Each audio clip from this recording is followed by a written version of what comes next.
వసుదేవసుతం దేవం కంసచాణూరమర్దనం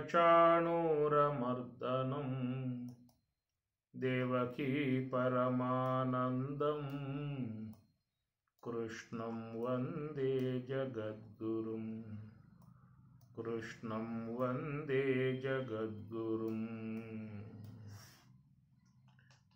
రామజోగి మందు కొనారే పామారులారా, రామజోగి మందు కొనారే పామారులారా, రామజోగి మందు కొనారే. రామజోగి మందు మీరు ప్రేమతో భుజింపారయ్యా, కామక్రోధాలోభములను కడకు పారద్రోలే మందు, రామజోగి మందు కొనారే పామారులారా, రామజోగి మందు కొనారే. మాత్సర్యాలోభములను మాటలో నిలిపేటి మందు, మాత్సర్యాలోభములను మాటలో నిలిపేటి మందు, గుది కొన్న కర్మములను గూడగా ఎడద్రోలే మందు, రామజోగి మందు కొనారే.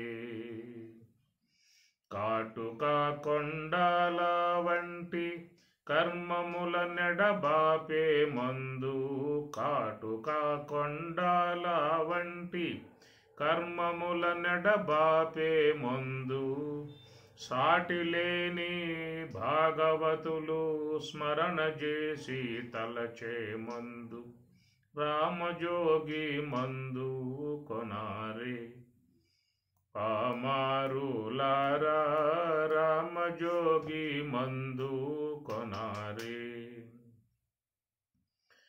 ముదముతో భద్రాద్రి యందు ముక్తిని పొందించే మందు, ముదముతో భద్రాద్రి యందు ముక్తిని పొందించే మందు, సదయుడైన రామదాసు భక్తితో కొలిచేటి మందు, రామజోగి మందు కొనారే పామారులారా, రామజోగి మందు కొనారే పామారులారా, రామజోగి మందు కొనారే.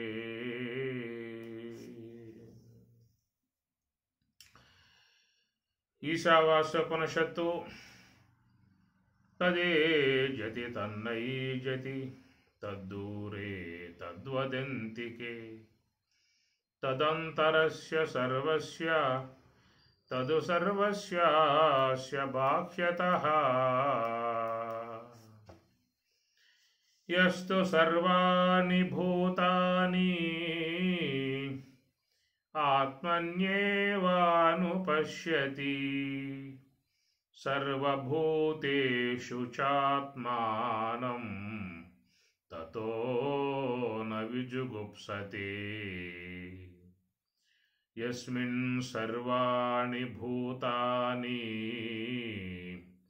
ఆత్మైవాభూద్విజానతః, తత్ర కో మోహః కశోకః ఏకత్వమనుపశ్యతః, ఏకత్వం అనుపశ్యతః. తత్తు ఏజతి తత్తు న ఏజతి, తత్తు దూరే తద్వత్తు అంతికే, తత్తు అంతరస్య సర్వస్య తత్తు సర్వస్యాస్య బాహ్యతః. తత్తు అనేటువంటి పదము బ్రహ్మమును సూచిస్తుంది. ఓం తద్బ్రహ్మ, ఓం తద్వాయు, ఓం తదాత్మా, ఓం తత్సత్యం, ఓం తత్సర్వం, ఓం తత్పరోర్నమః అని ఇట్లా మనకి మంత్రపుష్పంలో కూడా ఓం తద్బ్రహ్మ తద్విష్ణు తద్బ్రహ్మ తద్వాయు తదాత్మ తత్సత్యం తత్తు తత్తు తత్. కనుక తత్ అంటే అది అని చెప్పి అర్థం బ్రహ్మమునకు. సహ అంటే అతడు, సా అంటే ఆమె, తత్ అంటే అది అని అర్థం. బ్రహ్మం అనేటువంటిది అది నపుంసలింగంలో వస్తుంది కాబట్టి బ్రహ్మ బ్రహ్మణి బ్రహ్మాణి, బ్రహ్మ బ్రహ్మణి బ్రహ్మాణి, బ్రహ్మని శబ్దం. అందువల్ల బ్రహ్మమును సూచించే విధానముగా తత్ అనేటువంటి పదాన్ని వాడటం జరుగుతుంది. తత్ ఏజతి అది కదులుతూ ఉన్నది, తత్తు న ఏజతి అది కదలటం లేదు అన్నాడు. దీని విషయమై మన గతంలో భగవంతునకు 2 రూపాలు ఉన్నాయని చెప్పని, సాకార ఆకారము, రెండవది నిరాకారము. ఈ శాస్త్రం కూడా చెప్పిన మాటే సాకారంచ నిరాకారంచ సగుణంచ నిర్గుణంచ అని కూడా శాస్త్రం ఆ విషయాన్ని ప్రస్తావించడం జరిగింది. దాని విషయంలో మనం గతంలో ఈ విషయం మీద అది సాకారమై ఉన్నటువంటి విశ్వరూపాకారముగా, మరి భగవంతుడు జగదాకారముగా తానే ఉన్నాడు. స్వరూపతః సచ్చిదానందమై తానే ఉన్నాడు. కాబట్టి జగదాకారముగా ఉన్న విషయంలోనేమో తత్తు ఏజతి అది కదులుతూ ఉన్నది అనే మాటగా చెప్పడం జరిగింది. సచిదానందమై ఉన్నటువంటి బ్రహ్మము అది కదిలే విధానంగా కాకుండా అధిష్టాన స్వరూపముగా అది కదలటం లేదు అనేటువంటి మాటగా చెప్పటం జరిగింది. కనుక భగవంతుడు సాకారము నిరాకారము అని ఈ ప్రకారంగా మనకి పెద్దలు చెబుతున్నటువంటి విధానము.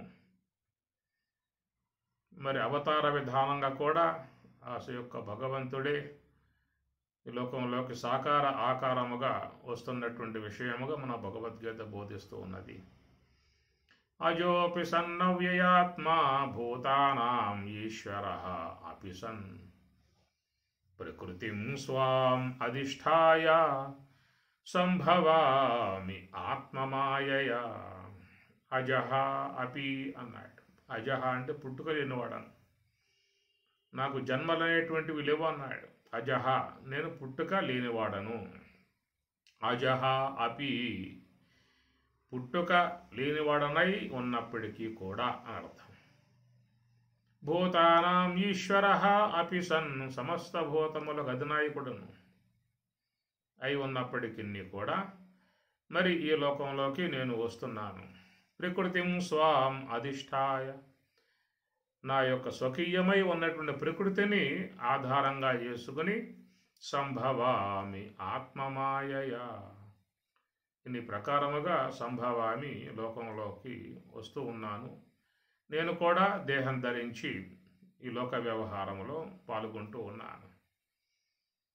బహూని మే వ్యతీతాని జన్మాని తవ చార్జున తాని అహం వేద సర్వాణి నత్వం వేత్త పరంతప. అర్జున త్వం నీకు, మే నాకు, బహూని జన్మాని వ్యతీతాని నీకు అనేక దేహాలు వస్తూ ఉన్నాయి, నాకు అనేక దేహాలు వస్తూ ఉన్నాయి అన్నాడు. ఈ ప్రకారంగా మరి మనం గతంలో చెప్పుకున్నట్లుగా నేను అన్నప్పుడు స్వరూపతః చూసినట్లయితే ప్రత్యేగాత్మ, ఆ ప్రత్యేగాత్మ బ్రహ్మము యొక్క అవిభాజ్యమై ఉన్న స్వరూపం.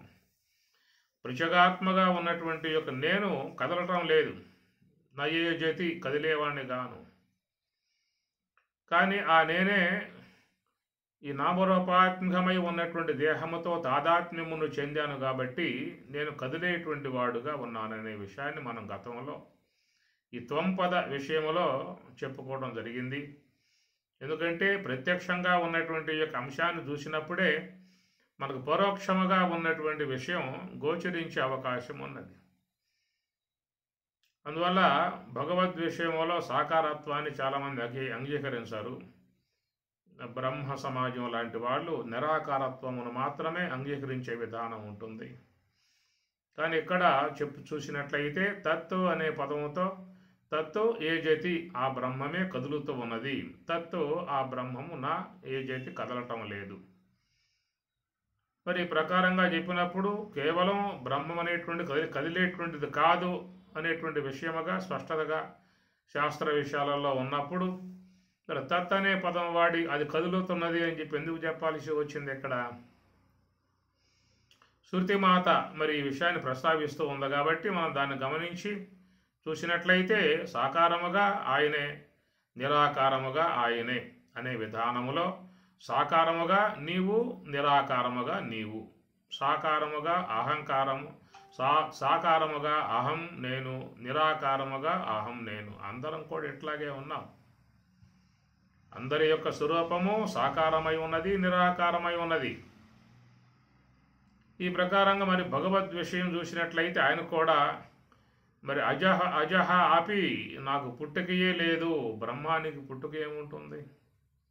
అజహ అపి పుట్టుక లేనివాడనై ఉన్న విషయం ఒకటి. భూతానాం ఈశ్వర అపి సన్ సమస్త భూతములకు ఈశ్వరుడనై ఉన్న నియామకుడునై ఉన్నటువంటి యొక్క నేను స్వమాయయా సంభవామి.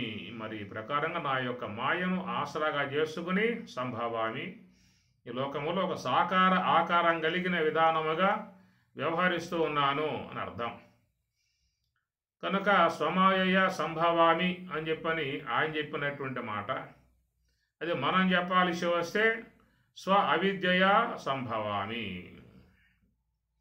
మనం ఎందుకు ఈ లోకంలోకి మరి రావడం జరిగింది? మనం కూడా చూస్తే వాస్తవికంగా మరి సత్యస్వరూపమై ఉన్నటువంటి యొక్క బ్రహ్మమే కదా నీవైన నేను, అందరం కూడా. ఈ మాట పరమాత్మ 2వ అధ్యాయంలో చెప్పినటువంటి అంశం. నత్వేవాహం జాతునాసం నత్వం నేమే జనాధిపాహ నచైవ న భవిష్యామః త్వం నీవు అహం నేను ఇమే జనాధిపాహ న భవిష్యామః. ఎంతముందు ఉన్నాం, ముందు కూడా ఉంటాం, ఎప్పటికీ ఉండేటువంటి వాళ్ళము అనే విధానంలో తత్వమసి మహావాక్యాంశముగా పృచగాత్మ, పరమాత్మ, బ్రహ్మము ఒకటే అనేటువంటి భావన అక్కడ. పృచగాత్మ అంటే త్వం, అహం, పరమాత్మ అనగా అహం, ఇమే జనాధిపాహ వీళ్ళందరూ అనగా బ్రహ్మం. పృచగాత్మ పరమాత్మల ఏకత్వమై ఉన్నటువంటి బ్రహ్మమే ఉన్నదనేటువంటి మాటగా నా భవిష్యామహ ఇక ముందు ఉండబో వారం గాము, ఎప్పటికీ ఉండేటువంటి వాళ్ళం అనేటువంటి మాట. అది స్వరూప భావనను బట్టి చెప్పినటువంటి యొక్క అంశం. అది దేహ భావనతో చెప్పే విషయం కాదు కదా. ఇంతకు ముందు ఉన్నాము, ఇక ముందు ఉంటాము అని దేహాన్ని బట్టి చెబుతామా? కాబట్టి ప్రకారముగా మరి అది ఆ మాట చెప్పిన విధానం ఏంటి? స్వరూప విధానంలో చెప్పాడు. నీవు నేను ఇమే జనాధిపాహ, అందరం కూడా ఎప్పటికీ ఉన్న వాళ్ళము అనేటువంటి మాట బ్రహ్మమునకు వర్తిస్తుంది. మరి ఆ విధంగా బ్రహ్మమై ఉన్నటువంటి యొక్క నీవు నేను ఇమే జనాధిపాహ, అందరము బ్రహ్మమై ఉండగా మరి ఇవేమిటి? ఇవన్నీ కూడా ఒక కార్యార్థమై వచ్చినటువంటి యొక్క ఆకారాలు. కాబట్టి నీకుండే ఆకారం నీకున్నది, నాకుండే ఆకారం నాకున్నది. ఎవరెవరి యొక్క ఆకారాలతో వాళ్ళు మమేకమై లోకంలో మరి ఒక అస్తిత్వ భావనతోనే నేననేటువంటి ఒక భావన పూర్ణముగా దాన్ని ఎందు ఆరోపణ చేసుకునే వ్యవహరిస్తూ ఉన్న విధానం. కాబట్టి ఈ అంశాన్ని మనం గతంలో చెప్పుకోవడం జరిగింది. అది నేను అనేటువంటి విషయం మీద చెప్పుకోవడం జరిగింది. ఇక భగవద్ విషయంగా వచ్చినట్లయితే తత్పదం, త్వంపదం విషయంలో చెప్పుకున్నాము. తత్పద విషయంలో చూసినట్లయితే మరి ఆ సర్వేశ్వరుడు కూడా ఆయన కూడా నేను సాకార విధానముగానే లోకంలోకి వస్తున్నాను అని. పరిత్రాణాయ సాధూనాం వినాశాయ చ దుష్కృతాం ధర్మ సంస్థాపనార్థాయ సంభవామి యుగే యుగే. ఒక కార్యార్థమై ఆయన కూడా నిరాకారమై నిర్గుణమై ఉన్నటువంటి స్వప్రకాశమై ఉన్నటువంటి తాను కూడా తన యొక్క ఉపాధిని ఆసరాగా చేసుకుని, తనకున్న ఉపాధి ఏమిటి అంటే మాయ, మమ మాయ అని చెప్పని అన్నాడు. తన యొక్క మాయను మమ మాయ, అది నా మాయ అన్నాడు. అట్లా మనం కూడా చెప్పాల్సి వస్తే మమ అవిద్య అని మనం చెప్పాల్సి ఉంటుంది. కాబట్టి మనకున్న ఉపాధితో మనం నిరాకారత్వం కలిగి ఉన్నప్పటికీ కూడా సాకార విధానముగా వస్తూ ఉన్నాం లోకంలోకి. ఇట్లా మళ్ళా రావాలనేటువంటి యొక్క అపేక్ష చాలామందిలో ఉన్న విషయమే. బ్రహ్మజ్ఞానం అధ్యయనం చేసిన వాళ్ళు కూడా అపేక్షపడుతూ ఉన్నారు. లోకంలో సాధారణంగా చాలామందిలో మళ్ళా రావాలి అనేటువంటి యొక్క భావనతోనే కలిగి ఉన్న విధానం. బ్రహ్మజ్ఞానం అధ్యయనం చేసిన వాళ్ళు కూడా ఒక కార్యార్థమై వాళ్ళు కూడా లోకానికి రావాలనేటువంటి అపేక్ష వ్యక్తపరుస్తూ ఉన్నారు. అనేకమైనటువంటి యొక్క జ్ఞాన మార్గాన్ని లోకానికి ప్రబోధం చేసి ఉపదేశాలు చేసి ఎంతోమందిని జిజ్ఞాసువులుగా ముముక్షువులుగా మలచి యోగులుగా యోగ మార్గంలో ప్రయాణం చేసేవాళ్ళుగా చేసిన విధానంలో ఇంకా నేను చేయాల్సిన కార్యం మిగిలి ఉన్నది. ఇంకా లోకానికి జ్ఞాన ప్రబోధం అందించాల్సి ఉన్నది. కనుక నేను మళ్ళా తిరిగి లోకంలో జనిస్తాను, ఈ కార్యాన్ని లోకానికి తత్వ విధానం అందిస్తా అని చెప్పేసి అని మహాత్ముల నుంచి వెలువడేటువంటి మాట. పుడపర్తి సాయిబాబా కూడా రాబోయే అవతారముగా ప్రేమ సాయిగా వస్తానని చెప్పేసి అని, వివేకానంద స్వాముల వారు కూడా ఈ లోకంలో సమస్త మానవులు తరించే విధానముగా నేను మళ్ళా లోక జ్ఞానాన్ని ప్రబోధింపజేసే విధానముగా వస్తాను అని చెప్పని ఈ ప్రకారముగా మహాత్ములు చెబుతున్న మాట. అట్లనే సాక్షాత్ భగవంతుడై ఉన్నటువంటి తాను కూడా మరి సంభవామి యుగే యుగే ధర్మ సంస్థాపన చేయటానికి నేను కూడా ఈ లోకంలోకి వస్తున్నాననేటువంటి మాట ఆయన కూడా వాడిన మాట. అదే ప్రకారం పరమశివుడు కూడా శివావతారముగా శంకరుడు లాంటి వాళ్ళ విధానముగా వచ్చిన విధానం. ఈ విధంగా వచ్చినంత మాత్రంతో లోన ఉన్నటువంటి స్వరూపానికి విఘాతం అయ్యేదేమి లేదు. అయితే స్వచ్ఛందముగా వాళ్ళ లోక హితార్థమై రావటం అనేటువంటి విషయం మనం వాళ్ళ మాటల్లో చూస్తూ ఉన్నాం. ఆ ప్రకారముగా వచ్చినప్పుడు సాకారత్వం కలిగి ఉంటారు. ఆ సాకారం గనక తొలగిపోయిందా అంటే నిరాకార స్వరూప విధానములో ఉండేటువంటి స్థితి అని అర్థం.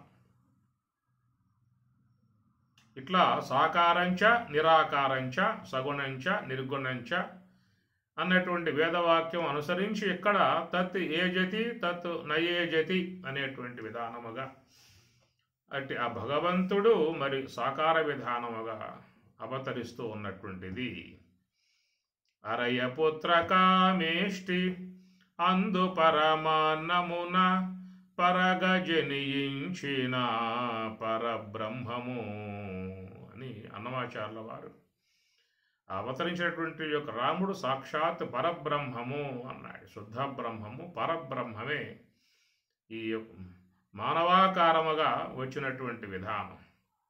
చింతించే యోగీంద్రుల చిత్త సరోజముల సతతము నిలచిన సాకారము.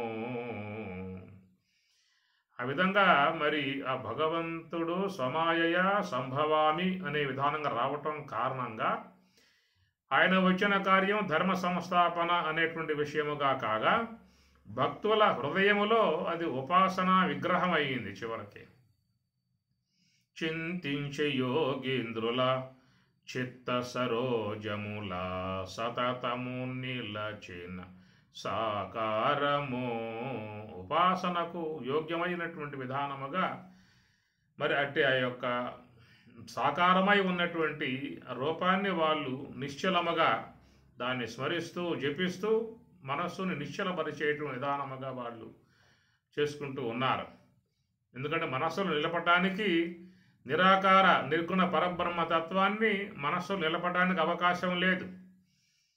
అందువల్ల సాకారమై ఉన్నటువంటిది కాబట్టి దాన్ని యోగులుగా ఉన్నటువంటి వారు మనస్సు లోపల హృదయమునందు ఆ విధముగా దాన్ని నిలుపుకుని మనస్సుని తదేకంగా నిశ్చలముగా చేసుకునే విధానంగా ఉపాసిస్తూ ఉన్నటువంటి విధానము.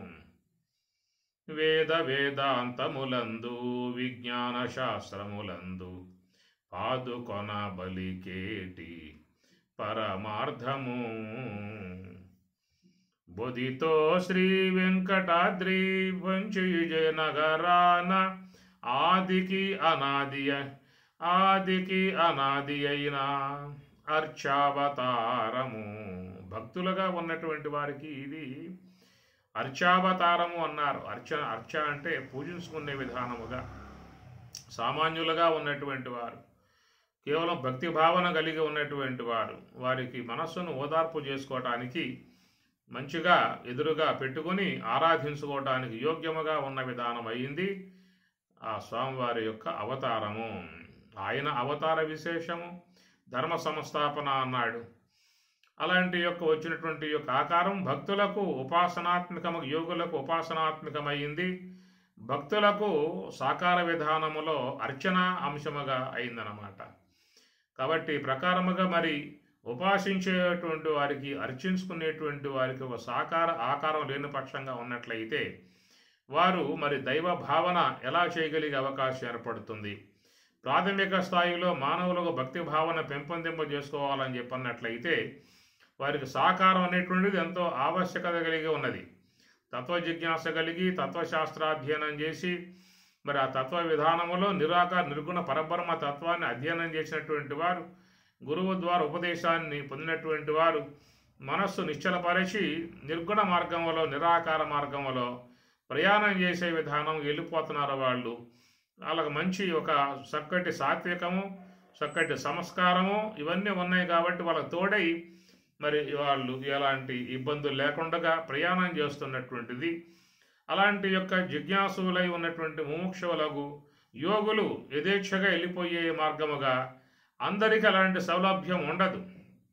చాలామంది తన యొక్క సంస్కారములతో, తన యొక్క అజ్ఞానముతో ఇబ్బంది పడే పరిస్థితి ఉన్నది. మరి అలాంటి వారు సర్వోన్నతమై ఉన్నటువంటి యొక్క ఆ స్థానాన్ని అందుకోవటం అని చెప్పనంటే అందరికీ సాధ్యమవుతుందా అన్నటువంటి ప్రశ్నాత్మకం ఇది. క్లేశోధిక తరస్తేషాం వ్యవ్యక్త సక్త చేతసాం అని కూడా పరమాత్మ చెప్పాడు. క్లేశ అధిక తరహ అని చెప్పని అన్నాడు. ఆ ప్రకారముగా దాన్ని అందుకోవాలని చెప్పన్నట్లయితే గురువుల చెంత కూర్చొని తత్వచింతన అధ్యయనం చేసి మరి నిరంతరంగా ఏకాగ్రతగా మనసు నిశ్చలపరిచేటువంటి వారికి అలవడేటువంటి విధానం. సామాన్య మానవులై ఉన్నటువంటి వారు, సంసార జీవనం చేసేటువంటి వారు, ప్రాపంచిక విషయాలలో చేరిపోయి ఉన్నటువంటి వారు, సంసార కోపాలలో మునిగిపోయి ఉన్నటువంటి వారు, మరి వాళ్ళ పరిస్థితి ఏమిటి అనేటువంటి దానికి అలాంటి వాళ్లకు ఊరటగా నిలిచి ఉన్నటువంటి విధానమే సాకారము, అర్చావతారము అన్నారు. ఈ ప్రకారముగా మరి అజహ అపి సన్ అవ్యయాత్మ భూతానాం ఈశ్వర, అవ్యయాత్మ భూతానాం ఈశ్వర, సమస్త విశ్వానికి అధిష్టానముగా ఉన్నటువంటి నేను, నాకు ఈ లోకంలోకి వచ్చే అంత అవసరం లేదు, నేను కేవలం స్వరూపములో ఉండేటువంటి వాడిని అన్న విధానములో తాను సాకార విధానముగా వచ్చి లోకంలో వ్యవహరించిన విధానం, తన యొక్క ధర్మ సంస్థాపన కార్యార్థమై తాను వచ్చినప్పటికీ కూడా దానివల్ల మరి అనేక ఉపయోగములు లోకానికి చేకూరినటువంటి అంశం అన్నమాట. ముఖ్య ప్రయోజనము, అవాంతర ప్రయోజనములు అని చెప్పి అన్నట్లుగా ముఖ్య ప్రయోజనం ఏంటంటే తాను ఈ లోకాన్ని నిర్మాణం చేశాడు కాబట్టి ఆ లోక స్థితిగతులను కాపాడుకునేటువంటి యొక్క విధానం ఆ భగవంతునికే ఉంటుంది అనేటువంటి విషయం. ఎందుకంటే ఈ యొక్క సాకారాత్మకమై ఉన్నటువంటి యొక్క విశ్వాన్ని నిర్మించింది మనం కాదు, దానికి ఎలాంటి కర్తలం మనం కావు. దాని విధానం అంతా భగవంతుని విధానములో ఏర్పడి ఉన్నది కాబట్టి దాని స్థితిగతులు కూడా ఆయనే చూసుకోవాల్సి ఉంటుందనేటువంటి విషయంలో మరి స్వామివారు ప్రధానంగా వచ్చేటువంటి యొక్క అంశాన్ని ఆయన గారు చెప్పేశాడు. పరిత్రాణాయ సాధూనాం వినాశాయ చ దుష్కృతాం ధర్మ సంస్థాపనార్థాయ, ఇది ఆ స్వామివారి యొక్క కార్యములు అన్నమాట.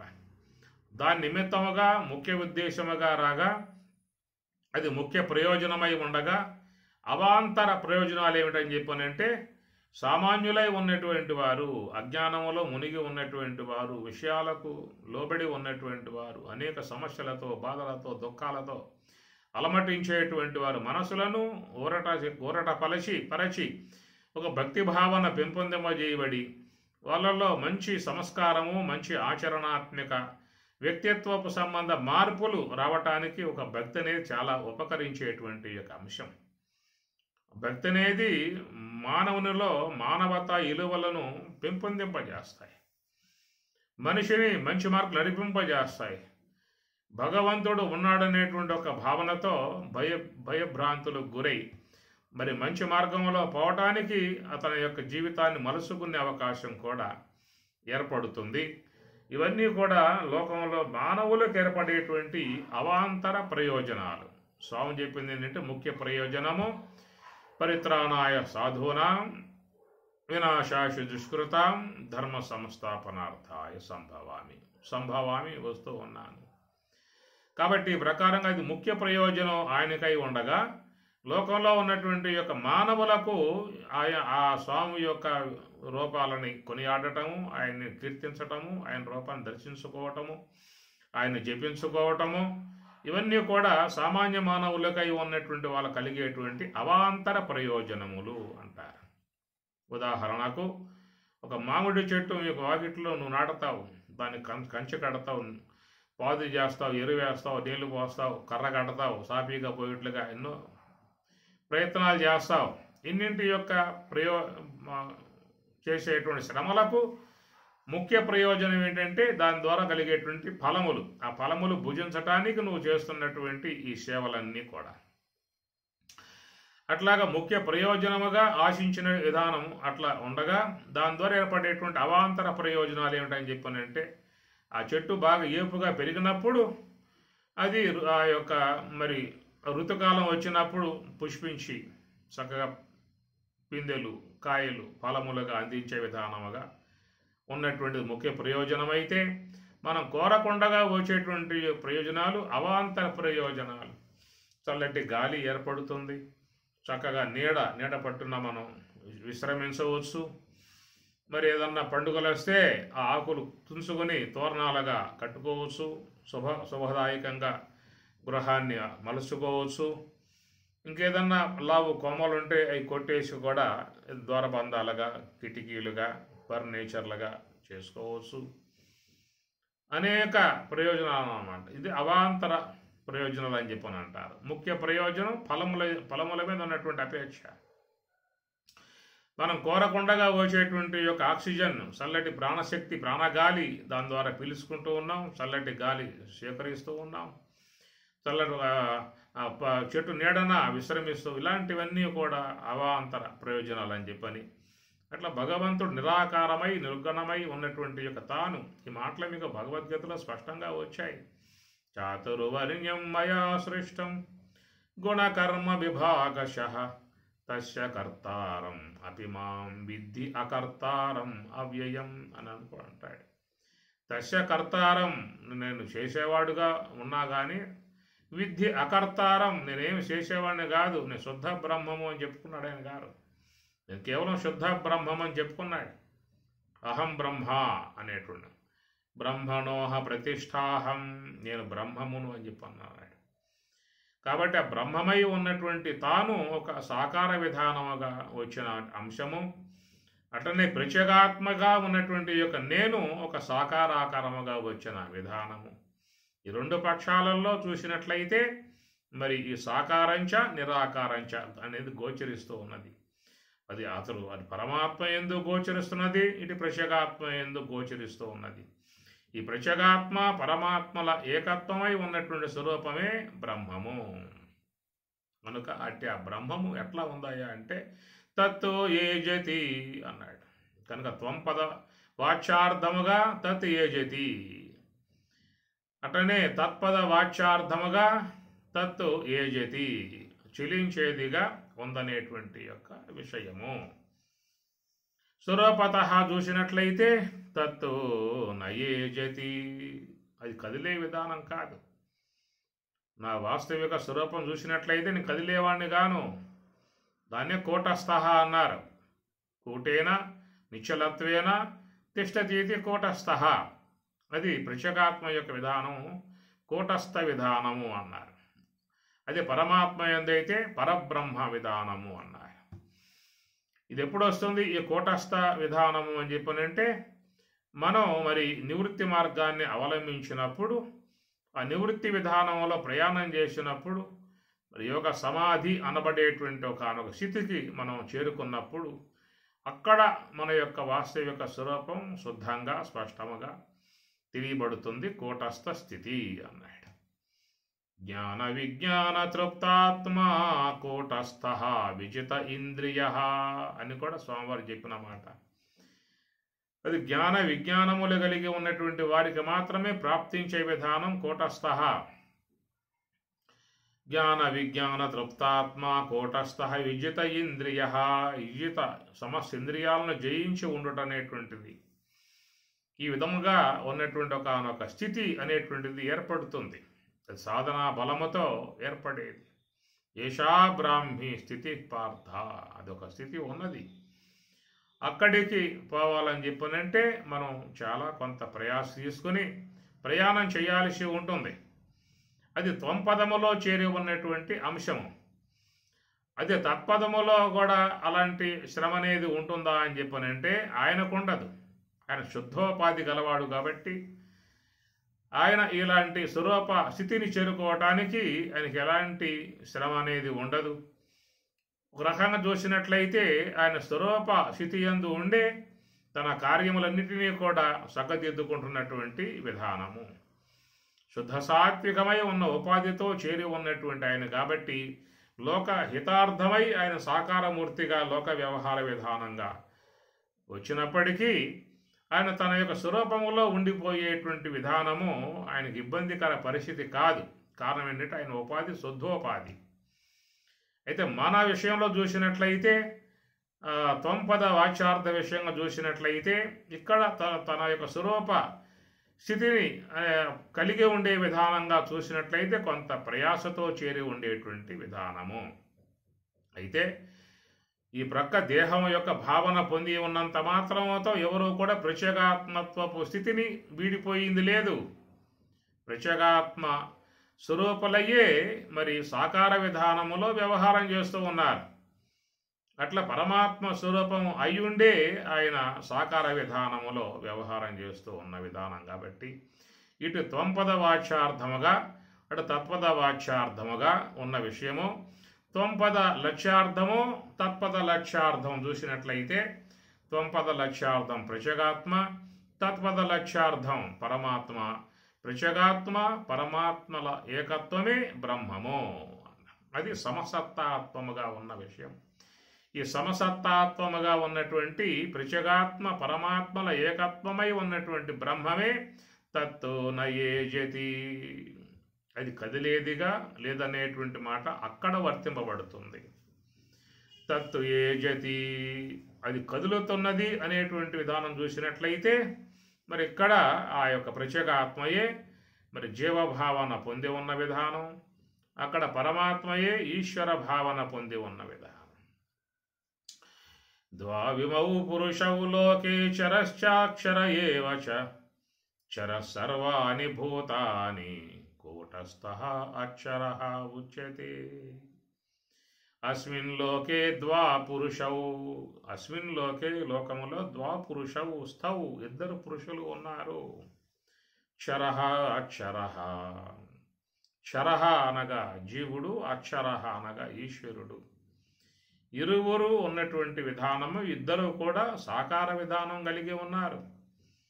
తత్పద తత్పద వాచ్యార్థముగా ఆయన మరి ఇలాంటి సాకారాకారముగా కలిగి ఉన్న విధానము. త్వంపద వాచ్యార్థముగా ఇక్కడ ప్రత్యేగాత్మ జీవభావనగా సాకారాకారము కలిగి ఉన్నటువంటి విధానము. ఇది మనం చూసినట్లయితే మరి ఇక్కడ తత్తు ఏజతి తత్తు నయేజతి, ఆ బ్రహ్మము కదులుతున్నది, ఆ బ్రహ్మము కదలికలు లేకుండా ఉన్నది అనేటువంటి విషయం మీద మనం ఈ విషయాన్ని ఎట్లా చెప్పుకోవచ్చు. మరొక అంశముగా చూసినట్లయితే తత్తు ఏజతి తత్తు నయేజతి, తత్తనగా సచ్చిదానందమై ఉన్నటువంటి బ్రహ్మము. అది తత్తు నయేజతి, అది కదలటం లేదు. తత్తు ఏజతి, అది కదులుతూ ఉన్నది అనే అంశం చూసినట్లయితే ఆ బ్రహ్మము యొక్క సాకార ఆకారము మహాకారణము. ఈ మహాకారణమే స్థూల రూపముగా హంసగా ఉన్నది. కనుక ఈ హంసను సాకార పరమాత్మగా పోలుస్తున్నటువంటి విధానం. గమాగమస్తం గమనాదిశూన్యం చిద్రూపదీపం తిమిరాపహారం యస్యామిదం సర్వజనాంతరస్థం నమామి హంస పరమాత్మరూప. ఓ హంస, నువ్వు పరమాత్మ యొక్క స్వరూపము అన్నారు. వాయో త్వం ఏవ ప్రత్యక్షం బ్రహ్మాసి త్వాం ఏవ ప్రత్యక్షం బ్రహ్మ వదిష్యామి. త్వాం ఏవ, నీవే ప్రత్యక్షముగా కానవచ్చేటువంటి బ్రహ్మ వదిష్యామి, బ్రహ్మముగా వదిష్యామి, పలుకుతూ ఉన్నాను అన్నాడు. సత్యం వదిష్యామి, సత్యం వదిష్యామి, ఋతం వదిష్యామి, సత్యం వదిష్యామి, ఋతం వదిష్యామి, సత్యం వదిష్యామి, వదిష్యామి. నీవే ఋతం సాకారంగా ఉన్నావు, నీవే సత్యం నిరాకారంగా ఉన్నావు. కనుక సాకార విధానముగా చెప్పినప్పుడు దాన్ని ఋతం అని చెప్పని అంటారు. నిరాకార విధానంగా చెప్పినప్పుడు అదే సత్యం అనే మాట వాడతాం. ఋతం వదిష్యామి, సత్యం వదిష్యామి. కనుక ఈ ప్రకారముగా సాకారముగా ఉన్నటువంటి బ్రహ్మముగా ఈ శ్వాస పరమాత్మ రూపముగా వేదం చెబుతున్నటువంటి మాట. అందువల్ల భగవంతుడే ఈ రూపకముగా మహాకారణ రూపకముగా తాను సాకార ఆత్మమును ఏర్పడి ఉన్న విధానము. మహాకారణము దాన్ని ఓంకారముగా కూడా చెప్పే విధానం. ఆ మహాకారణమే అర్ధమాత్ర అని అర్థం. అర్ధమాత్ర అక్షర నిత్య, అర్ధమాత్రయే అక్షరము అన్నారు. అది పరబ్రహ్మముగా చెప్పే మాట. పరం బ్రహ్మము అన్నప్పుడు శుద్ధ బ్రహ్మము చెప్పాల్సి వస్తుంది. పరం బ్రహ్మ నిత్యం తత్ ఏవ అహం అస్మి అని శంకరుడు నిషేధే కృతే నేతి నేతీతి వాక్యైః సమాధిస్థితానాం యదా భాతి పూర్వం పూర్ణం అవస్థాత్రయాతీతం అద్వైతం ఏకం పరం బ్రహ్మ నిత్యం. ఇవన్నీ ఏర్పడాలి. ఇవన్నీ ఏర్పడగలిగితే దాన్ని చెప్పే మాట పరం బ్రహ్మ అనే మాట పాడబడుతుంది అక్కడ. అవస్థాత్రయ అతీతం, అవస్థాత్రయానికి అతీతుడై ఉన్నటువంటి స్థితిలో ఎట్లా ఉన్నాడంటే పరం బ్రహ్మము అన్నారు. మరి ఇక్కడ అవస్థాత్రయమునకు లోబడి ఉన్న విధానములో మనలో ఉన్నటువంటి మహాకారణము అది ఓంకారాత్మికము. ఆ ఓంకారమే భగవంతుని యొక్క సాకార ఆకారము. అది భగవంతుని సాకారముగా చెప్పాల్సి వస్తే ఓంకారం, ఓమిత్యేకాక్షరం బ్రహ్మ వ్యాహరన్వాం అనుస్మరన్ యః ప్రయాతి త్యజందేహం సయాతి పరమాం గతిం అని పరమాత్మ చెప్పిన మాట. ఓమిత్యేకాక్షరం బ్రహ్మ వ్యాహరన్ అన్నాడు. ఓం ఇది, ఓం అనేటువంటిది ఏకాక్షరం అనేటువంటిది పరబ్రహ్మం, శుద్ధ బ్రహ్మము యొక్క సాకార ఆకారం. ఓమితి ఏతదక్షరం తస్యోపవ్యాఖ్యానం భూతం భవద్భవిష్యతి సర్వం ఓంకారః ఏవ అని మనకి మాండూక్యంలో ఓమితి ఏతదక్షరం తస్య ఉపవ్యాఖ్యానం, తస్య దాని గురించి ఉపవ్యాఖ్యానం మీకు చెప్పబోతూ ఉన్నాను. భూతం భవద్భవిష్యతి సర్వం ఓంకారః, భూతం భవద్భవిష్యత్, భూతం భవద్భవిష్యత్ మొత్తం కూడా ఆ ఓంకారమే అనేటువంటి విధానంగా చెప్పుకొస్తాడు. అంటే ఆ ఓంకారం మనలో మహాకారణముగా ఉండగా ఆ మహాకారణాత్మికమై ఉన్నటువంటి ఆ ఓంకారమే ఈ శ్వాస అనేటువంటిదిగా సాకార విధానముగా సంచారం కలిగి ఉన్నది. కాబట్టి ఈ సాకార విధానముగా సంచారము కలిగి ఉన్నటువంటిది భూతం భవద్భవిష్యతి సర్వం ఓంకారః అనగా ఈ కదిలేటువంటి యొక్క శ్వాసయే కాలం, కాలస్వరూపుడై ఉన్న విధానము. ఆ కాలస్వరూపుడై కదులుతూ సమస్త శరీరాలని ఆయన కదిలిస్తూ ఉన్నటువంటి విధానం.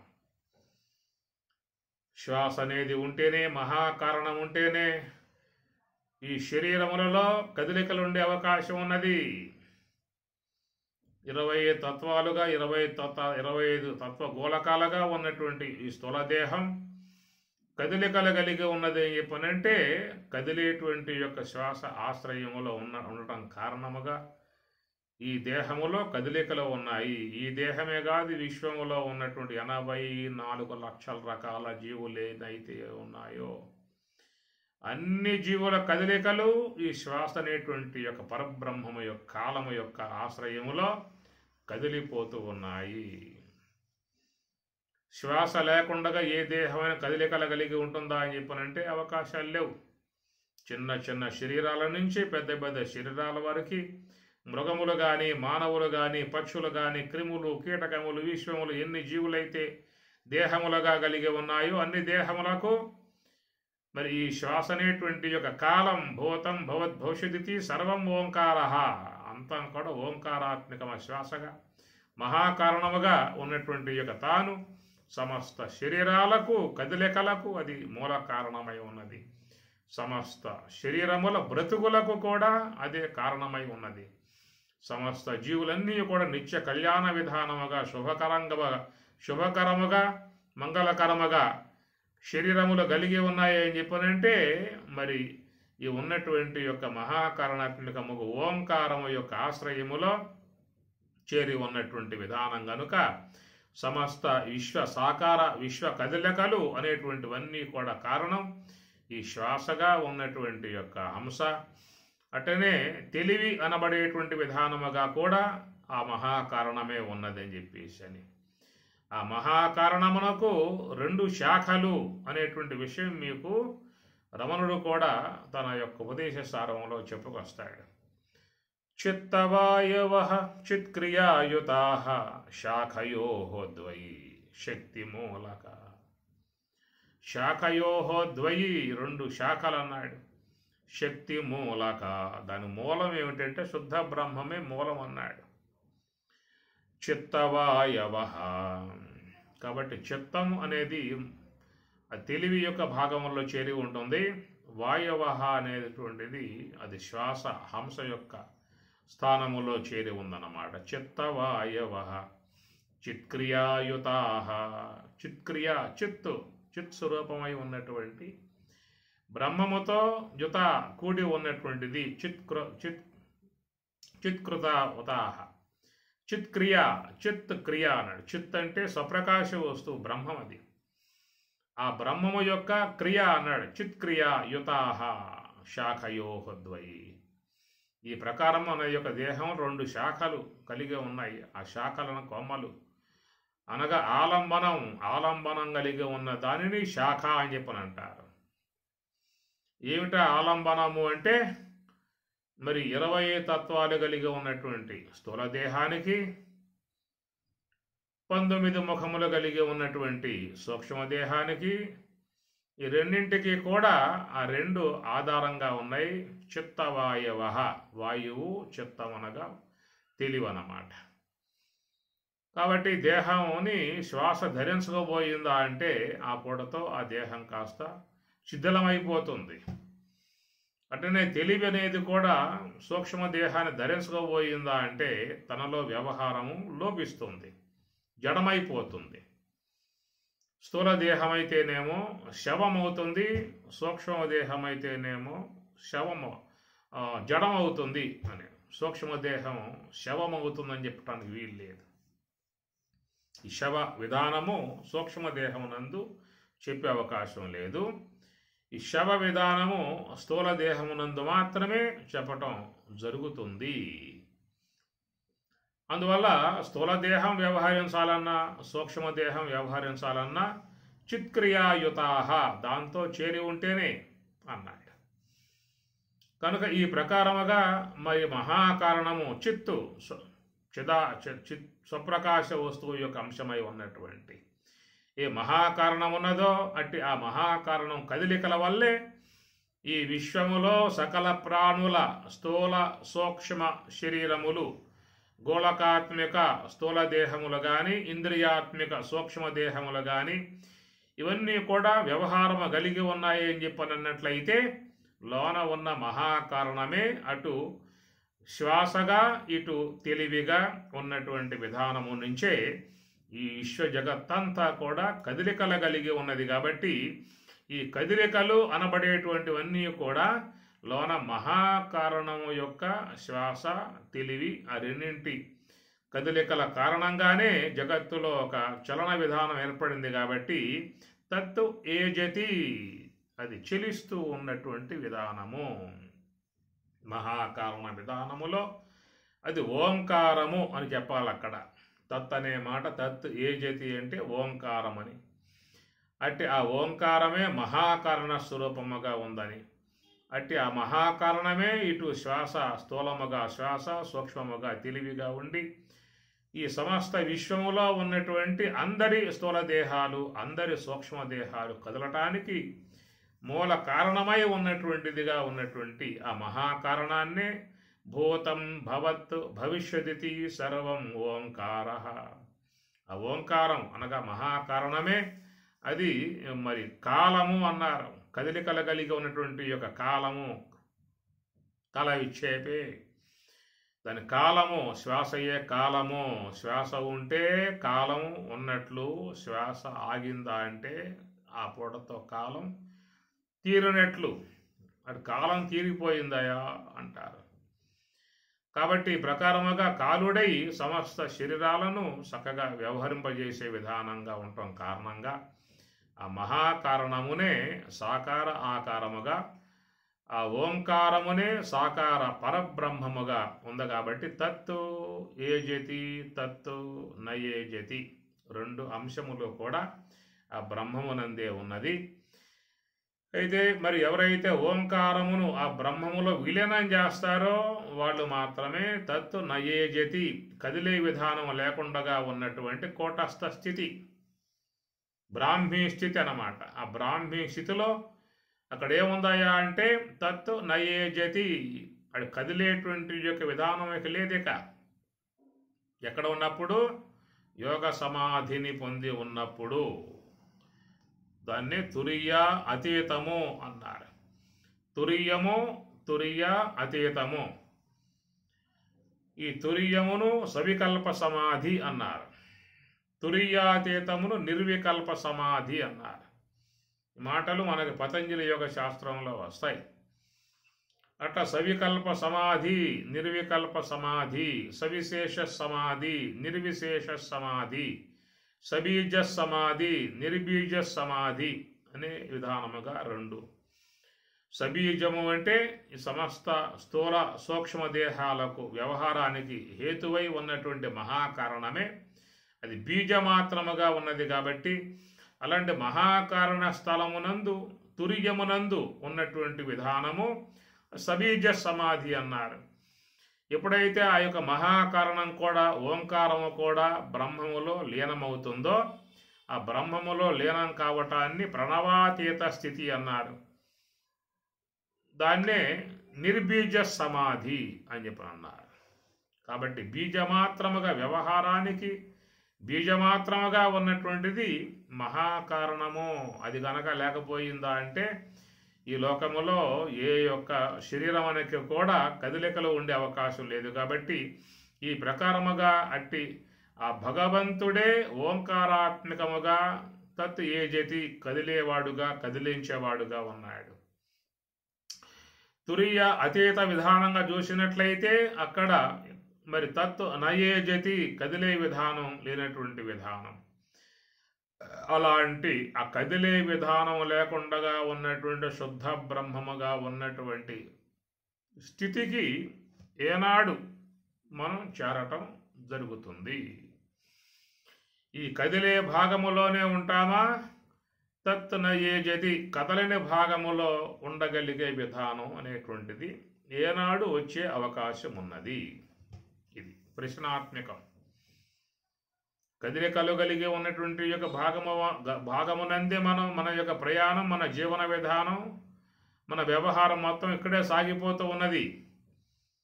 సమస్త ఉపనిషత్తులు, భగవద్గీత, బ్రహ్మసూత్రములు, ప్రస్థానత్రయం బోధించేది ఏమిటంటే నీ యొక్క వాస్తవిక విధానం తత్ నయేజతి, కదలకుండగా ఉన్నటువంటి యొక్క స్థితి. ఆడకెప్పుడు పోతావు? ఇది వాళ్ళు అడిగేటువంటి మాట. ఎప్పటికి పోతావు? నిన్న కూడా మనం గీతలో అంశం చెప్పుకుంటూ మరి త్రైగుణ్య విషయావేద నిస్త్రైగుణ్యో భవార్జున నిర్ద్వందో నిత్య సత్వస్థ నిర్యోగక్షేమ ఆత్మవాన్ భవ అంటే కమ్ము అని చెప్పి అంటూ ఉన్నాడు. నిత్య సత్వస్థ నిర్యోగక్షేమ ఆత్మవాన్ భవ అనేటువంటి మాట పరమాత్మ అంటూ ఉన్నాడు. అర్జున భవ కమ్ము, ఈ మాట ఆయన వరకే వర్తింపబడుతుందా అంటే లోకములో అందరికీ వర్తింపబడుతుంది. అలాంటి ఆ యొక్క స్థితిని పొందనంత వరకు మన పరిస్థితి తత్ ఏ జతి, ఈ కదిలేటువంటి కదలికల భాగంలోనే జన్మ పరంపర విధానాలుగానే సాగిపోయేటువంటిదిగా ఉంటుంది. ఇలాంటి ఈ ప్రక్రియ లోకములో సకల జీవులను చేరి ఉన్నటువంటి అంశము ఇది. ఈ కర్మవాసనలు ఉన్నంత వరకు, లోన మూలా విద్య అజ్ఞానం ఉన్నంత వరకు ఈ సాకార విధానాలుగానే మన యొక్క మనుగడ సాగిపోతుంది. ఇది ఎన్ని జన్మల పర్యంతం వరకు సాగిపోతుందో కూడా చెప్పే అవకాశము కాదు. అనంత కోటి జన్మలు సాగిపోయే విధానములో కదలిక లేని విధానముగా, సత్తు చిత్తు ఆనందాత్మకముగా బ్రహ్మము యొక్క స్వరూప విధానముగా మనం ఉన్నా కానీ ప్రస్తుతానికి మనం విధానం అంతా కూడా తత్తు ఏ జతి కదిలేటువంటి యొక్క భాగముల వైపుకే మన నడక సాగుతూ ఉన్నది. పరిస్థితి దానికి పూర్తిగా మరి అంకితమై ఉన్నటువంటి విధానము. ఈ కదిలే భాగం వైపుకి మరి స్వామివారు కూడా నేను కూడా వస్తున్నానయ్యా అనేటువంటి మాట ఆయన వాడిన అంశము. నువ్వెందుకు వస్తున్నావు స్వామి, మాకి తప్పేదిగా లేదెక్కడ, మేము కేవలం ప్రత్యేగాత్మ స్వరూపలమై ఉన్నామనే విషయం శాస్త్రం వక్కానిస్తూ ఉన్నా కానీ మాకు ఇక్కడ ఉన్న పరిస్థితిని బట్టి మేము కదిలే విధానం లేకుండా చేసుకోవటానికి మాకు చాలా శ్రమతో కూడిన విధానము. మాకు ఒకవేళ అలాంటి యొక్క తత్ ఏ జతి కదిలేటువంటి యొక్క అంశము నుంచి బయటపడాలనేటువంటి యొక్క ఉద్దేశం ఉన్నప్పటికీ కూడా దానికి అంత తేలిగ్గా ఇక్కడ కొంచెం వ్యవహార విధానములో సానుకూలత లేదు. మరి నువ్వెందుకు ఈ స్థానానికి రావటం అనేటువంటిది అని అన్నట్లయితే ఆయన తన విషయంలో నాకు కొంత వ్యవహార కార్యమున్నది, చక్కదిద్దాల్సిన అంశాలు కొన్ని ఉన్నాయి, దాని నిమిత్తంగా వస్తూ ఉన్నాను. నేను వచ్చినంత మాత్రంతో మీలాగా నేను ఇబ్బంది పడాల్సిన పరిస్థితి నాకు లేదనేటువంటిది అది తత్పద లక్ష్యార్థములో ఉన్నటువంటి అంశము. కాబట్టి ఆయనకు గాను ఈ కదలికల యొక్క విధానంలో వచ్చినా కానీ మరి ఆయన స్వరూప విఘాతానికి ఎలాంటి ఇబ్బంది అక్కడ లేదు. స్వరూప స్థాయిలో ఉండే తాను తన కార్యాన్ని నిర్వర్తింపజేసే విధానంగా ఉంటుంది. అయితే ఇక్కడ త్వంపద వాక్యార్థములో చూసినట్లయితే ఇక్కడ ఈ యొక్క జీవ విధానములో అలవి కాని అంశముగా జీవులు మరి ఈ కదలికల యొక్క అంశమునందు మరి పోవాల్సిన పరిస్థితి ఉన్నటువంటి విధానం కనుక మరి ఆ బ్రహ్మము అనేటువంటిది ఇక్కడ ప్రత్యేగాత్మగా మన యందు, ఆ బ్రహ్మమే మరి ఈశ్వరుని యందు పరమాత్మగా అని చెప్పని ప్రత్యేగాత్మ పరమాత్మల ఏకమై ఉన్నటువంటి స్వరూపమే బ్రహ్మము. కనుక ఆ బ్రహ్మము ఎట్లా ఉన్నదనేటువంటి మాటగా చెప్తూ తత్ అనే పదము ఇక్కడ వాడాడు, తత్ అనే పదము అక్కడ వాడాడు. తత్ ఏ జతి అన్న కోణములో ఇది చెప్పాడు, తత్ నయే జతి అనే కోణములో అది చెప్పాడు. పరమాత్మ యొక్క విషయంగా చూసినట్లయితే మరి స్వరూపత అందరూ కూడా ఒకటే చెప్పని కదా. 4వ సోపానములో 3వ సోపానములో మహావాక్యాలు బోధించిన విధానం ఇదే. అహం బ్రహ్మాస్మి అన్నాడు, అయం ఆత్మా బ్రహ్మ అన్నాడు. ఇవన్నీ కూడా మహావాక్యములు. అవాంతర వాక్యముల వేరు, మహావాక్యముల వేరు. అవాంతర వాక్యముల యందు కేవలం ఒక పరోక్ష సంబంధమై ఉన్నటువంటి ఒక భావన వచ్చేది మనకు అవాంతర వాక్యములు. కనుక ఉపనిషత్తులన్నీ కూడా అవాంతర వాక్యాలే, భగవద్గీత అన్నీ కూడా అవాంతర వాక్యములే. అట్ట మరి ప్రకరణ గ్రంథములు వివేక చూడమని, మహావాక్య దర్పణం, ఉపదేశ సాహసరి, వేదాంత పంచదశి, నైష్కర్మ్య సిద్ధి, ఇవన్నీ కూడా చూస్తే అవాంతర వాక్యములు. ఈ అవాంతర వాక్యములన్నీ కూడా బ్రహ్మ ప్రతిపాదన చేస్తూ ఉన్నాయి. మరి నీవెవరో మరి స్వరూప విధానం తెలియజేసే విధానముగా ఉన్నాయి. ఇలా చెప్పేటువంటివన్నీ కూడా అవాంతర వాక్య విధానముగా మానవునకు జ్ఞానోదయం కలగజేయడానికి ప్రయత్నం చేస్తూ ఉంటే, రెండవ పక్షంలో ఉన్నటువంటి మహావాక్యములు మరి ఇంతవరకు చెప్పుకొచ్చేటువంటి పరబ్రహ్మను కొనియాడుతూ ఉన్నాయి శాస్త్రాలు. ఆ పరబ్రహ్మమే, ఆ శుద్ధ బ్రహ్మమే నీవై ఉన్నావని చెప్పేసి సాక్షాత్ బోధ చేసే విధానమే మహావాక్యములు. తత్తు త్వం అసి, తత్ అనగా బ్రహ్మము, త్వం అనగా నీవు, అసి అయి ఉన్నావు అని. అయం ఆత్మ బ్రహ్మ, ఈ ఆత్మయే బ్రహ్మ, బ్రహ్మము అనే విషయముగా ఈ మహావాక్యాలన్నీ కూడా మరి ఆ బ్రహ్మము యొక్క స్వరూప స్థితి నీవు అని చెప్పనే మాటగా చెప్పుకొస్తూ ఉన్నాయి. దాని విషయంగా చూసినట్లయితే అందరం కూడా తత్తు నయేజతి, ఆ బ్రహ్మమే నేనై ఉన్నా, నీవై ఉన్నావు, అందరం అయి ఉన్నాం కాబట్టి తత్తు నయేజతి, కదిలేటువంటి విధానము కాగా ఆ స్వరూప విధానంలో లేదు. కానీ తత్ ఏజతి అనే విషయం చూసినట్లయితే మరి అక్కడ మరి ఈ జీవుడు జీవత్వమును పొంది ఉన్న విధానం, ఈశ్వరుడు ఈశ్వరత్వమును పొంది ఉన్న విధానం అనగా తత్పద వాచ్యార్థముగా జీవత్వము, తత్పద వాచ్యార్థముగా ఈశ్వరత్వము, త్వంపద వాచ్యార్థముగా జీవత్వము, ఈ కోణములో మరి ఆ బ్రహ్మమే కదలికలు కలిగి ఉన్న విధానముగా వ్యవహారం ఉన్నటువంటి యొక్క విషయము. అలాంటి దాని నుంచి మనం తత్ నయేజతి అన్నటువంటి స్థాయికి మరి ప్రయాణం చేయాల్సిన విధానం శాస్త్రం మనకి బోధిస్తున్నది. ఈ సమస్త శాస్త్రములన్నీ కూడా ఈ అంశము కాడే నిలబడి ఉన్నాయి. వాడు చెప్పే జ్ఞానబోధ అంతా కూడా తత్ ఏజతి, కదలికలు కలిగి ఉన్నటువంటి యొక్క నీవు, కదలికలు లేకుండా ఉన్నటువంటి తత్ నయేజతి, కదలిక లేకుండా ఉన్నటువంటి ఆ బ్రహ్మము యొక్క స్థితికి నువ్వు చేరుకోవాలనేటువంటి విధానమే మనకు శాస్త్రంలో చెప్పేటువంటి యొక్క విషయము. టోటల్గా చూసినట్లయితే ఇది విన మరొక వాక్యం అనేటువంటిది లేదు. బ్రహ్మసూత్రములు కానీ, భగవద్గీత కానీ, ఉపనిషత్తులు కానీ అన్నీ బోధించే విషయం ఇదే. తం దుర్దర్శం గూఢం అనుప్రవిష్టం గుహాహితం గహ్వరేష్టం అధ్యాత్మయోగాధిగం ఏన దేవం మత్వా ధీర హర్షశోకౌ జహాతి అని మాండు కాటకవల్లి పలికేటువంటి మాట. అందువల్ల మనం చూసినట్లయితే ఇంద్రియాని పరాన్యాహు ఇంద్రియేభ్య పరం మనః మనసస్తు పరా బుద్ధి యో బుద్ధేహే పరతస్తు సహా. సహా అంటే అది. కాబట్టి నీవు సహా అది, ఆ బ్రహ్మమే నీవు అనేటువంటి మాట. కాబట్టి అది ఎట్లా ఉందని చెప్పనంటే విషయముల కంటే ఇంద్రియములు, ఇంద్రియముల కంటే మరి మనస్సు కంటే బుద్ధి, యో బుద్ధేహే పరతస్తు సహా. కాబట్టి యో బుద్ధేహే, ఏ యొక్క బుద్ధి అయితే ఉన్నదో ఆ బుద్ధి కంటే కూడా పరతః, వేరుగా అతీతముగా ఉన్నటువంటి సహా అదే నీవు అనేది.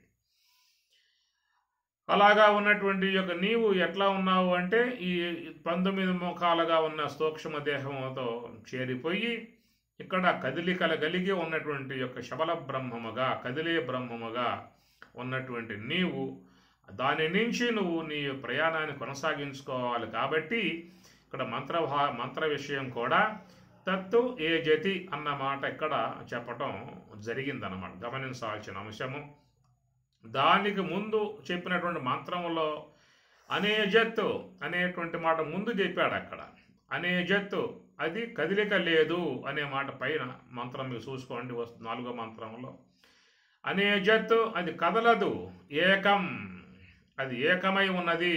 ఏకం అంటే ప్రత్యేగాత్మ పరమాత్మల ఏకమై ఉన్న బ్రహ్మము, ఏకమేవా ద్వితీయం బ్రహ్మ అన్న విషయాన్ని స్వరూపత ఉన్నటువంటి అంశాన్ని అక్కడ ప్రతిష్టాత్మకముగా చెప్పి ఇక తర్వాత మరి 6వ మంత్రంలోకి 5వ మంత్రంలోకి వచ్చిన తర్వాత తత్తు ఏజతి అనే మాట ముందుగా చెప్పాడు, తత్తు నయేజతి అన్నమాట తర్వాత చెప్పాడు. కారణం ఏంటంటే నీవు ప్రస్తుతం ఉన్నటువంటి పరిస్థితిని ఈ పదం ద్వారా సూచించాడు. తత్తు ఏజతి అనగా త్వం పద వాచ్యార్థముగా ఏజతి, త్వం తత్పద వాచ్యార్థముగా ఏజతి. ఈ కదలికలు కలిగి ఉన్నటువంటి విధానముగా ఉన్నటువంటి యొక్క అందరూ ఎప్పటికైనా తత్తు నయేజతి, కదలిక లేని స్థాయికి ప్రయాణం చేయాల్సి ఉన్నది. దాని విషయముగానే భగవద్గీత శుచౌ దేశే ప్రతిష్టాప్య స్థిరం ఆసనం ఆత్మనః నాత్యుచ్ఛ్రితం నాతి నీచం శైలాజనకుశోత్తరం తత్రైకాగ్రం మనః కృత్వా యతచిత్తేంద్రియక్రియః ఉపవిశ్వాసనే యుంజాత్ యోగం ఆత్మవిశుద్ధయే సమం కాయశిరోగ్రీవం ధారయన్ అచలం స్థిరః సంప్రేక్ష నాసికాగ్రం స్వం దిశశ్చానవలోకయన్ అనే విషయమంతా మీకు 6వ అధ్యాయంలో చెప్పే విషయమంతా మీకు ఏంటంటే తత్తు నయేజతి, కదలకుండగా ఏ యొక్క సురూపత ఉన్న అంశం ఉన్నదో అక్కడికి చేరుకోవటానికి ఈ సమాచారం అంతా కూడా అందిస్తున్నటువంటి అంశము. ఇది చాలా కొంచెం క్రిటికల్గా ఉండేటువంటి యొక్క భావన. ఈ భావన మీకు రేపు రాబోయేటువంటి ఉత్తర గీతలో కూడా ఈ ప్రస్తావన మీకు అక్కడ వచ్చే అవకాశం ఉంటుంది. అక్కడ కొంత క్లారిటీగా విషయాన్ని అక్కడ ఇన్ని తెలుసుకునే అవకాశం ఉంటుంది. ఈ ప్రకారముగా తత్తు ఏజతి తత్తు నయేజతి తత్తు దూరే తద్వత్తు అంతికే తత్తు అంతరస్య సర్వస్య తత్తు సర్వస్యాస్య బాహ్యతః. ఆ తత్తు తత్తు తత్తు అంటూ ఆ బ్రహ్మము యొక్క అంశాన్ని ప్రస్తావిస్తూ వివిధ కోణాలలో ఆ విషయాన్ని మనకి ఆయన గారు అందించే ప్రయత్నం చేస్తూ ఉన్నటువంటి విషయం. ఓం సహనా భవతు సహనౌ భునక్తు సహ వీర్యం కరవావహై తేజస్వినావధీతమస్తు మా విద్విషావహై. ఓం శాంతి శాంతి శాంతి. హరి ఓం తత్సతు. శ్రీ గురుభ్యో నమః. హరి ఓం.